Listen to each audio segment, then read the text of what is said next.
Hey guys, and welcome back to this channel. In this video I'll be showing you guys how you can reverse a mask on CapCut PC.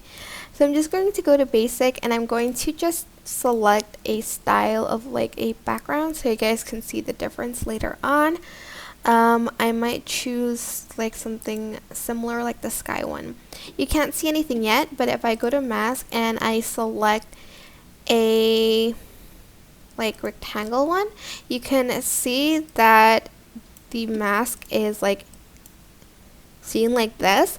But if you want, for instance, to have the like video as the frame instead, you can just select the mask and you are going to select this bit right here, which will reverse the mask, making it into a frame.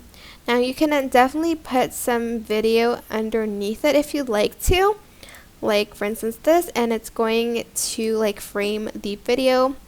I like to feather it out a little bit so the frame isn't too harsh, like so. But that is basically it really. I hope this tutorial was helpful for you guys.